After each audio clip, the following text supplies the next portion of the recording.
तो दोस्तों, एक के बाद एक खुलासे हो रहे हैं।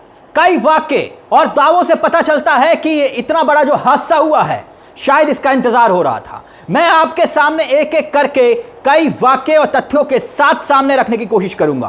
पहला वाक्य एयर इंडिया के फॉर्मर पायलट का होगा। दूसरा वाक्य जो बयान हमारे उड़ान मंत्री का आया है, प्रेस कॉन्फ्रेंस की, मगर उस प्रेस कॉन्फ्रेंस में जो उन्होंने कहा वो सवाल खड़े कर रहे हैं। तीसरा वाक्य जो मैं आपके सामने रखूंगा, एक हैरान करने वाला सर्वे सामने आया है।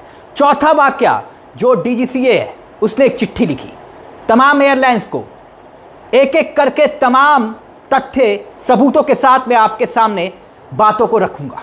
तब समझेंगे आप कि आखिरकार ये हादसा हुआ तो हुआ क्यों। दोस्तों, ये खबर सबसे पहले बात करते हैं, पूर्व पायलट हैं, वेल एक्सपीरियंस पायलट हैं जो हादसे के बाद सामने आए हैं। उनका नाम है उज्ज्वल जी, जिन्होंने ये कहा है कि एयरलाइंस जब से इसका जो प्राइवेटाइजेशन हुआ है, निजीकरण हुआ है, तब से एयरलाइंस ने इसे मनी मेकिंग सिस्टम बना लिया है। बिल्कुल पूरी तरह से इसे फाइनेंशियल सिस्टम में तब्दील कर दिया है और ये मनी मेकिंग मशीन की तरह काम कर रहा है। मतलब ये नहीं है कि पायलट कितने थके हुए हैं, उनके ड्यूटी आवर्स कितने होने चाहिए, उनकी लैंडिंग की संख्या कितनी होनी चाहिए, वो नींद पूरी कर पा रहे हैं, ले पा रहे हैं या नहीं ले पा रहे हैं, बस पैसा कमाना इनका मकसद है। ऐसे में एक सर्वे भी दोस्तों सामने आया है, उसका भी मैं आगे जिक्र करूंगा क्योंकि ये सर्वे बहुत हैरान करने वाला है। ये सर्वे है, मगर उससे पहले देश के उड़ान मंत्री हादसे के तकरीबन 48 घंटे बाद सामने आए, प्रेस कॉन्फ्रेंस की, और उस प्रेस कॉन्फ्रेंस के बाद कई सवाल खड़े हो रहे हैं। राम मोहन नायडू जी सामने आए प्रेस कॉन्फ्रेंस करते हुए। उन्होंने जो बयान दिया वो बड़ा गौर करने वाला है। उन्होंने कहा केंद्रीय गृह सचिव की अध्यक्षता में बाकायदा एक कमेटी बना दी गई है, यानी कि हाई लेवल कमेटी। इसमें बहुत सारी जांच एजेंसियां हैं, यानी कि जितनी भी एजेंसी का कनेक्शन है, इसमें उन सभी एजेंसियों को इस कमेटी में शामिल किया गया है। और वो जो कमेटी का जिक्र किया गया है वो बाकायदा हम आपके सामने भी रख रहे हैं। मतलब हाई लेवल कमेटी होगी, लेकिन जो सबसे महत्वपूर्ण बयान जो मंत्री दे रहे हैं, अब उस पर गौर फरमाइए। मैं उसको हूबहू आपके सामने रखने की कोशिश करता हूं क्योंकि इस बयान ने मुझे थोड़ा हैरान परेशान किया। वो इसलिए क्योंकि उन्होंने ये कहा कि हमारे देश में बहुत सख्त कानून है। ठीक, वाजिब सी बात है। वैसे तो बहुत सख्त सुरक्षा के मानक हैं, सही है, सेफ्टी के हिसाब से बहुत कड़े कदम उठाए गए हैं। लेकिन जब यह घटना हुई तो हमें लगा कि बोइंग 787 का इंस्पेक्शन करने की जरूरत है। कौन कह रहा है? मंत्री कह रहे हैं, यानी जांच करने की जरूरत है, वो ये कह रहे हैं। जैसे जैसे विमानों की जांच आगे बढ़ेगी तो रिपोर्ट आएगी, फिर इसके बाद जरूरी कदम उठाए जाएंगे। मतलब कुल मिलाकर अभी मंत्री राम मोहन नायडू ये कह रहे हैं कि बोइंग के इंस्पेक्शन की जरूरत है, बोइंग के इंस्पेक्शन की जरूरत है। तो पहले ये जरूरत महसूस क्यों नहीं हुई? और क्या अभी तक बगैर इंस्पेक्शन के ये बोइंग चल रहा था? मतलब ये सिर्फ फेस वैल्यू पर ही हम इसको देश में उड़ान भरने दे रहे थे। और क्या हम इस हादसे का इंतजार कर रहे थे कि जब कोई बड़ा हादसा होगा तब हम इंस्पेक्शन की बात करेंगे, वरना उससे पहले कोई दिक्कत नहीं, उड़ने दीजिए, क्योंकि अमेरिका की कंपनी है, रेपुटेड कंपनी है और बहुत बड़ा ताकतवर प्लेन बनाती है, इससे उड़ान भरने दीजिए, कोई दिक्कत, कोई कंफ्यूजन नहीं। क्या हुआ अगर शिकायतें आ रही हैं तो कोई दिक्कत नहीं। We do have a very strict protocol, robust protocol, which we follow every time. But even when the incident happened, we also felt that there is a need to do an extended surveillance into the Boeing 787 series. So from the DGCA, we have also given an order to do the extended surveillance for the 787 planes. There are 34 in our Indian aircraft fleet today. I believe that 8 have already been inspected, and then with immediate urgency, all of them are going to be done.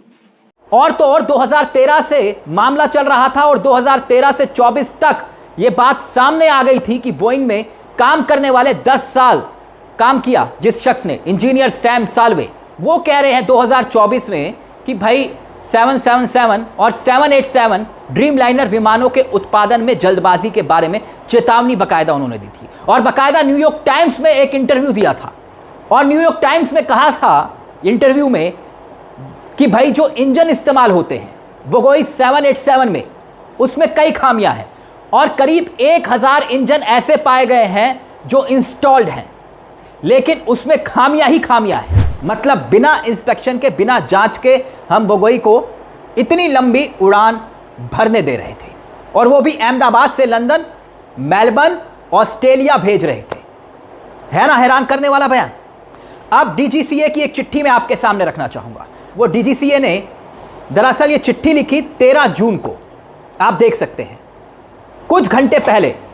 यानी जिसके भरोसे हम हवा में उड़ान भरते हैं वही है डीजीसीए, जिसके पास जिम्मा है। इस चिट्ठी में डीजीसीए ने लिखा कि टाटा समूह को जो कहा उसका मैं हिंदी अनुवाद कर रहा हूं, हिंदी तर्जुमा कर रहा हूं। उसमें डीजीसीए ने तस्दीक की है कि एयर इंडिया में जो भी विमान है भाई 15 दिनों तक कड़ा इंस्पेक्शन होगा, सब जांच परख की जाएगी, फ्यूल सिस्टम, ईंधन से जुड़े हुए पैरामीटर ठीक है या नहीं है, कैबिन में सिस्टम हवा पहुंचाता है या फिर नहीं ठीक से पहुंचा रहा, ईंधन कंट्रोल सिस्टम की जांच की जाएगी, हाइड्रोलिक सिस्टम की जांच की जाएगी, प्लेन के पहियों की जांच की जाएगी, जो प्लेन टेक ऑफ लैंडिंग के वक्त जो सबसे महत्वपूर्ण होता है, जो प्लेन के टायर होते हैं वो भी बहुत महत्वपूर्ण होते हैं।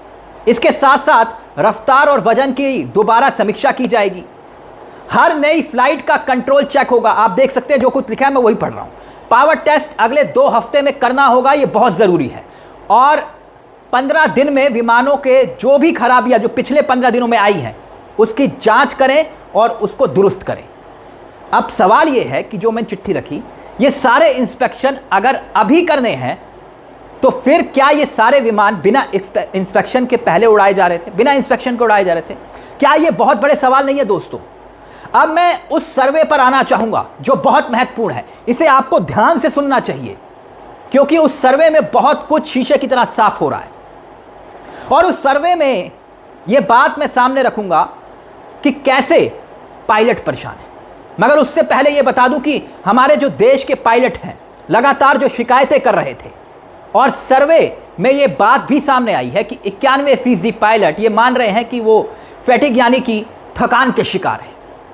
कोई नियम नहीं है इस बाबत, मगर जब बवाल हुआ था तो पायलट से अपनी नाराजगी जताई। डीजीसीए ने जनवरी 2024 में नियम बनाए। अब नियम ये है कि 8 घंटे से ज़्यादा किसी भी पायलट की उड़ान नहीं होगी, यानी फ्लाइंग आवर्स 8 घंटे से ज़्यादा नहीं होंगे, मगर होते हैं 10 से 12 घंटे तक। मतलब क्या हुआ दोस्तों? वो ये कि उड़ान के घंटे इसी हिसाब से अगर पूरे साल देखेंगे तो नियम के मुताबिक होने चाहिए 1000 घंटे, मगर होते कितने हैं? 1250 घंटे से लेकर 1500 घंटे तक। और यह असलियत है दोस्तों।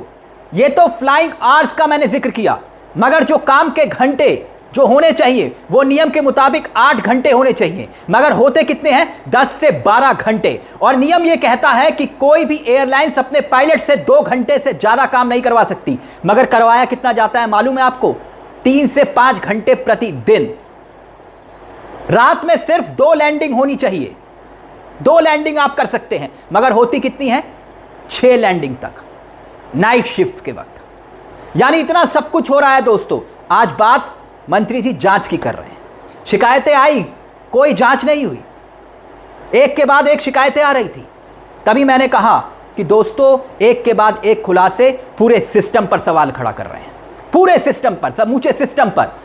अब ये जवाबदेही और जिम्मेदारी किसकी है? क्या मोदी जी और रील बनाने वाले मंत्री, उड़ान मंत्री इसका जवाब देंगे? नमस्कार, जय हिंद, जय भारत।